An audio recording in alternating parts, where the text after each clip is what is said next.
време за вестите. Загина камионџија на патот Плачковица кон Штип. 65 годишниот возач од селото Таринци изгубил контрола над воланот, излетал од коловозот и удрил во дрво. Починал на лице место. Возач на камион од селото Таринци загина вчера во сообраќајка на регионалниот пат Плачковица-Штип.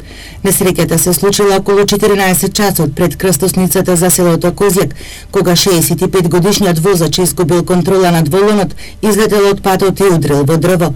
Од здобиените повреди починал на лице место. Излетел од патот и удрил во дрво. Доктор од итната медицинска помош констатирал смрт кај возачот на товарното моторно возило на самото место на настанот. Увид извршиле јавен обвинител и полициски службеници од секторот за внатрешни работи Штип. Тешка сообраќајна несреќа се случила и на патот Куманово Свети Николе Овчеполе во близина на оранжериите. Во незгодата учествувале патничко моторно возило Форд Фиеста и Беровски автобус. Со потешки повреди се здобил 35 годишниот возач во Фиестата од Свети Николе. Во незгодата со тешки телесни повреди се здобил возачот на патничкото моторно возило Форд Фокус, кој со возило на итната медицинска помош е пренесен во клиничката болница Штип, од каде е пренесен во комплексот клиники Мајка Тереза во Скопје. Овој месец ова е втора сообраќајка со смртни последици на подрачјето на СВР Штип. Предходно на патот Штип Кочани загина моторциклиста од Свети Николе. Бројот на жртви од почетокот на годината досега на штипскиот сектор се искачи на 4.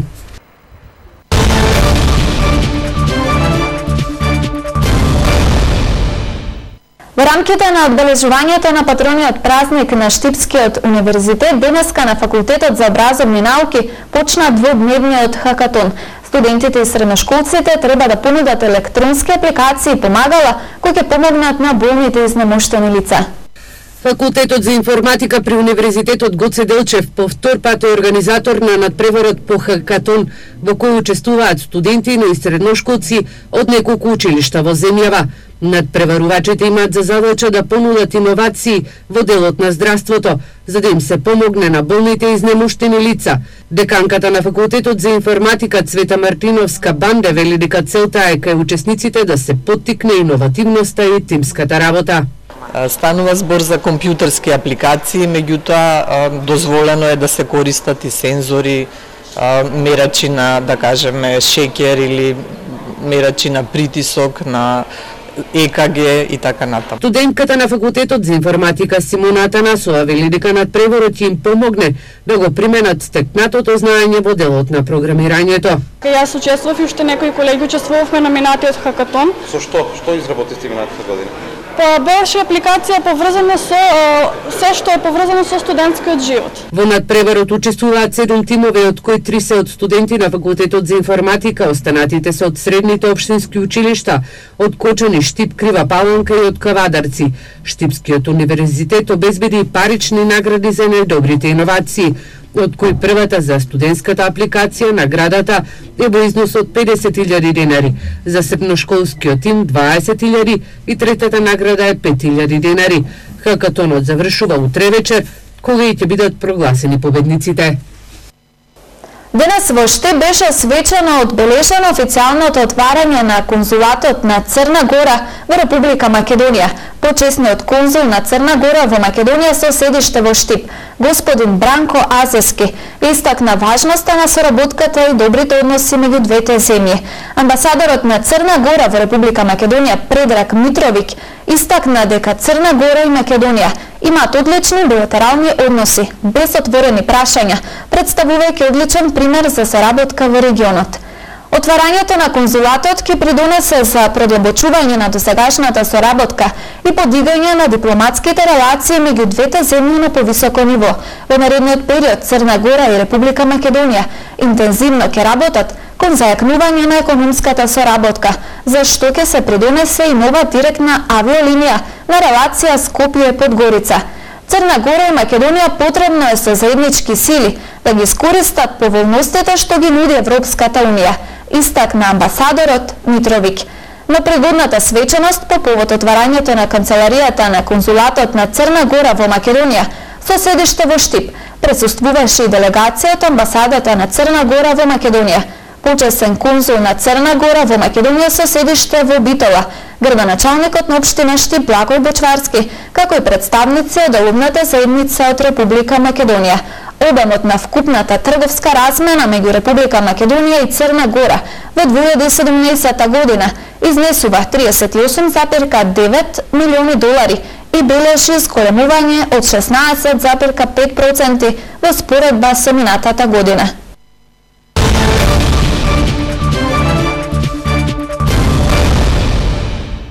Спасени 2 живота, трудница и незиното бебе во последен момент по успешна интервенција иден царски рез беа спасени во Ачибадем Систина. Ова е прв случај во регионот каде преживеа бебе во 31-та недела на родилка со тешка форма на аортна дисекција. Гинеколози и кардиохирурзи во Аџибадем Систина спасија 2 животи. 27-годишната родилка во 31-та гестацијска недела била донесена кај нив во тешка здравствена состојба и животот загрозувачки знаци по нејзиниот живот и нероденото бебе. Лекарите одлучиле да направат итен царски рез за да го изведат бебето, а потоа и комплициран хируршки зафат на аортата кај мајката. Без недоволување на неонатолозите во каква состојба, колку тешко дете се очекува да се породи, во каква кондиција би се породило и сето тоа заедно резултираше со крајниот заклучок, дека прво треба да се направи иден царски рез кај пациентката, а потоа во состав на таа анестезија, како што беше да се продолжи со кардиохируршката операција. И бебето и мајката се во стабилна здравствена состојба. Веднаш по породувањето новороденчето со тежина од 1 кг и 800 грама е пренесено на оделот за неонатална интензивна нега. Бебето во моментот се уште се наоѓа на оделот за интензивна нега и терапија, неонатална. Сега е веќе во стабилна состојба, се уште не е завршено лекувањето, меѓутоа состојбата е многу подобра него што беше и се надеваме, очекуваме добар исход од лекувањето и како и мајката набрзо да го испишеме дома и понатаму да го следиме, бидејќи се работи сепак за предвремено родено бебе. Ми смо њој Се одлучивме за биолошка протеза, која ќе овозможи пациентката да има нормален живот и можност за повторно да биде бремена и да може да ја издржи бременоста. Пациентката сега е веќе дома, во стабилна состојба, без никакви компликации. Ова е прв случај во регионот во кој е изведен царски рез и кардиохируршка операција и се спасени 2 живота. По стручната литература досега се објавени неколку вакви случаи во САД, каде што трудниците биле во поодмината бременост, 34-35 гестацијска недела. Смртноста кај ваквите случаи се проценува на 55 до 60%. Во Виничко Лески се адаптира училница за ран детски развој. Општина Виница аплицираше на повикот од УНИЦЕФ.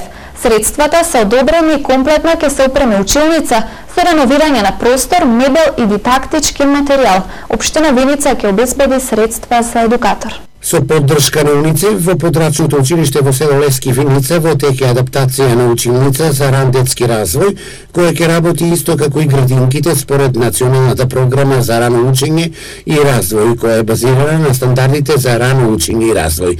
Центрите за ран детски развој представуваат алтернатива на градинките во локалните заедници, каде нема детски градинки пред се селските средини. Градоначалникот на Виница Ивица Димитров беше на увид. А оваа програма ќе биде финансирана од страна на општина Виница, каде што се опфатени околу 25 дечиња од ова населено место. Во село Лески за сега се уште нема детска градинка, па затоа ова училница ја пренаменуваме за овие дечиња. Разликата помеѓу градинките и центрите за ран детски развој е во тоа што центрите за ран детски развој не обезбедуваат услуги за целодневна грижа на детето. Овде децата не јадат и не спијат, туку имаат само организирана програма за рано учење и развој по 2 до 3 часа во денот. Селото Лески е меѓу поголемите населени места која се уште нема градинка и еве овој проект за ран детски развој ќе биде добре дојден за родителите. Досега според анкетите бројката на деца која се очекува да бидат дел од наставата во градинката се заокружува на 25.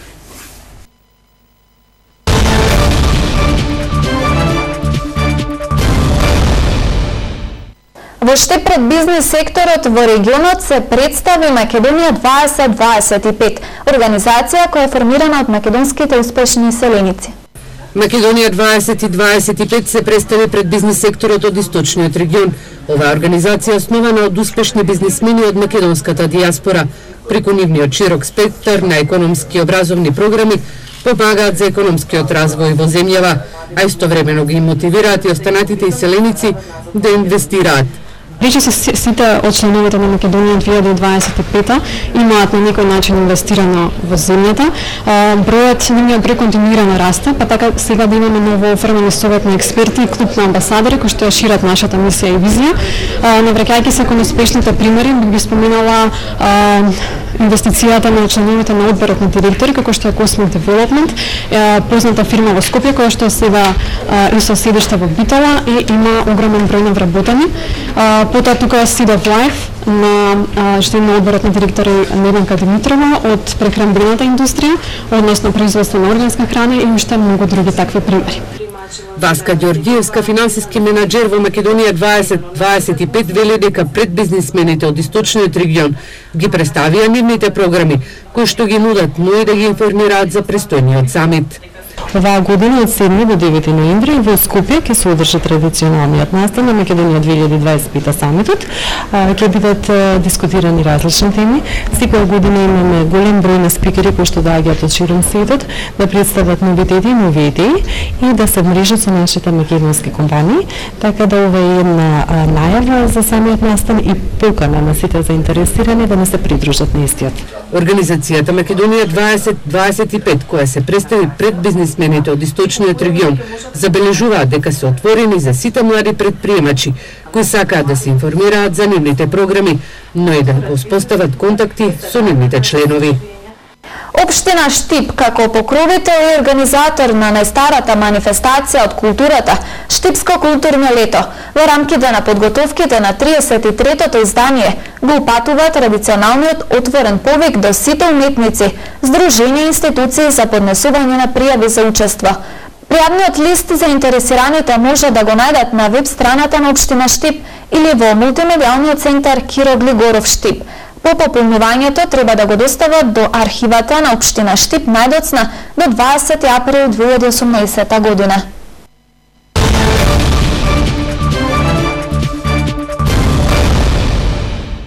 Со следниот прилог ве водиме на градскиот пазар во Штип, да ги видиме цените. Денешниот пазарен петок во Штип, иако за прв пат пролетен со зимски амбиент. Пазарджиите велат поради студеното време прометот им бил мал, но цените не ги променија, ги оставија слични како од последниот зимски пазарен петок. Портокалче 40, банана 70, тиквичка 80 килото, патлиџанче 80, краставичка 60, крумитче 10, орасите 600, пиперката блага 150, лутата 10 парче, морковче 30, сунчоглед 120 кило, друго крумитче 25, лукче 10 парче, кикиритката 150, гравчето 100 денара, мигдал 150, лешки 180. Граѓаните во петок пазаруваат вообичаено како за цела седмица. На градскиот пазар во Штип велат изборот е богат. Па купи си нешто, ше нешто ќе купам. Портокали купи, ѓумбер купи, во, но, така, тие такви ситни работи. Штипскиот пазар е многу богат, има голем избор, луѓето може да се одберат. У петочен ден е вака кој е пазар. Актуелните производи за овој период од годината сепак најбарани. Крумидо 25, младо крумидче по 10, марулка 15, зелка 30, 40. Това е, цвекло има 30 динара, гравче има пред 100 динара. Цените денеска, зелката 10 парче има 30 парче, роквица 10 динара, колукче, крумидче по 10 динара, крастичката 60, патлиџано 70, марулата 10 динара, шпењако 20. Портокало 3 кила 100, кивата 40, морково 30, празо 20 денари, јаболката 30. Поголема раздвиженост и гужва на градскиот пазар во Штип денес имаше во попладневните часови. Земјоделците до 15 мај ќе може да аплицираат за субвенции. Доколку не можат барањата да ги достават по електронски пат, може да аплицираат со помош на подрачните единици на Министерството за земјоделство. Сите кои ќе бараат државна помош за растително производство, барањата треба да ги поднесат врз основа на евидентирани податоци за парцели во единствениот регистар, додека сточарите заедно со барањето треба да достават и ажурирани податоци за состојбата на стадото за кој аплицираат. Директорот на платежна агенција Никол Чебабовски вели дека за да се избегнат малверзации, со сателитски снимки ќе се проверува дали е посејана културата која е пријавена за субвенции.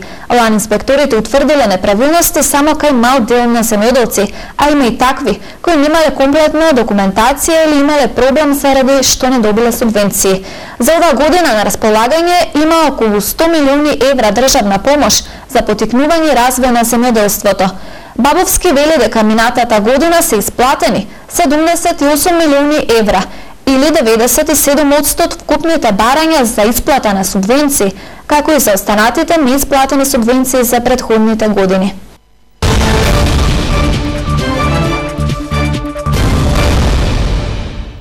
За крај последна информација од спортот. Поради неповолни временски услови, Комисијата за надпревари на Фудбалската федерација на Македонија одлучи да се направи измена во календарот за надпревари од втората македонска фудбалска лига Исток и Запад, така да надпреварите од 18-тото коло, кои што требаше да се одиграат утре сабота 24 март, се поместени и ќе се одиграат следната сабота на 31 март.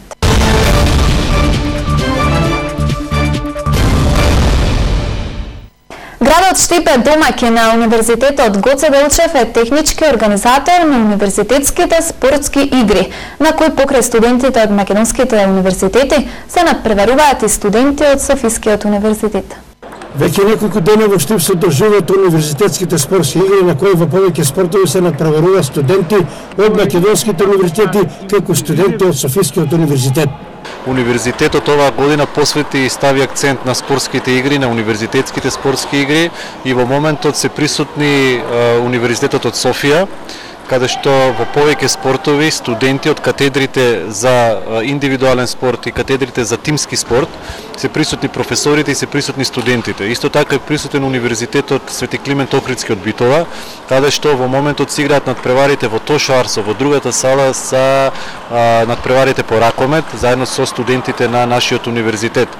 Одлучивме оваа година да се стави акцент и на индивидуалните спортови, заради тоа токму во овој момент во салата ќе започнат надпреварите по пинг-понг, карате, джудо, шах, а надпреварите од фудбал, од кошарка, тие се надпревари кои се планираат да се реализираат и во следниот период.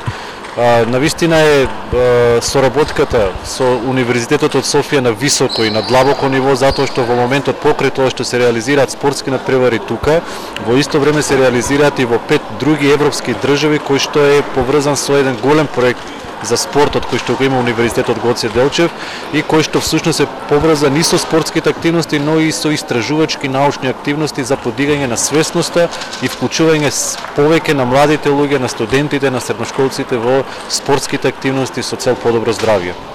Што вели искуството од досегашното учество на Универзитетот Гоце Делчев? Дали за пасање традицијата, односно имате настап во некои други странски универзитети? Пред 2 години универзитетот настапи на универзијадата во Амстердам. Во моментот се прават подготовки и планови за настап на одредени спортисти во координација со Универзитетската спортска федерација, исто така на универзијади. Она што можеме да го кажеме е дека без лажна скромност, дека организацијата на Универзитетскиот спортски центар е прогласена за најдобра организација и за најдобар модел, кој што во моментот го препознали другите универзитети, кој што ќе се следи од страна на другите државни универзитети во Македонија. Тоа е концептот на кој што вклученоста на младите луѓе, бидејќи студирањето, наставата не е само она што треба да се случува во амфитеатрите и предавалните, туку многу поширок еден социјален, спортски, културен живот.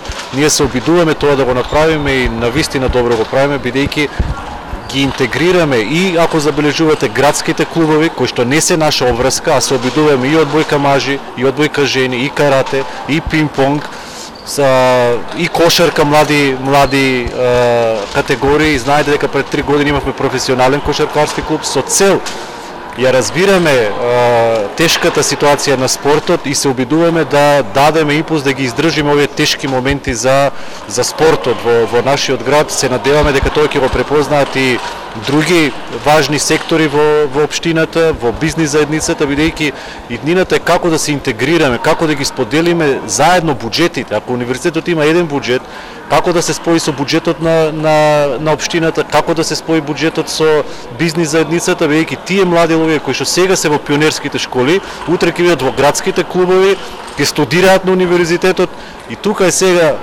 умешноста на луѓето кои што носат одлуки да може тоа да го препознаат и да го создадат. Знаеме дека во рангот на студенти имаме и врвни спортисти. Можеме да кажеме за некој позатајди успеси на штипските студенти на овие универзитетски спортски игри. Значи, покрај тоа што ние имаме активни студенти кои што играат за клубовите на универзитетот, ние имаме и врвни репрезентативци. Значи, на факултетот за туризам и бизнис логистика студира познатата ракометарка која што игра за Металург и за репрезентација Темјановска. Студираат, знаете, каратистите, Павлов е на филолошкиот факултет. Во моментот се прави една база на податоци на заинтересирани средношколци од овој регион кои што сакаат да студираат на универзитетот и кои што разговараат за одредени активности за вклучување во спортскиот центар. Но можностите на универзитетот се до едно ниво. Ние не можеме да финансираме и да промовираме професионален спорт или полупрофесионален спорт, но можеме да помагаме. Заради тоа е иднината како да се интегрира финансискиот буџет, како да се реновираат салите, бидејќи вие во овој момент имате гости од Софијски универзитет, имаме проблем каде да се игра на преводот по ракомет, затоа што освен оваа сала сите други имаат сериозен проблем со загревање, со услови, со скршен паркет, со лоши сооблекувални, со немање топла вода. Тоа се сериозни прашања на кои што можеме да ги решиме. Тоа се малку средства фалат за да се средат тие сали, да бидат достапни и да бидат отворени постојано за млади луѓе во сабота и во недела, да се создаде нова динамика на потребите на младите луѓе во градот. Тоа беа и последните информации кои ги подготвивме во вестите на Ирис телевизија. Ви благодарам за вниманието и пријатно.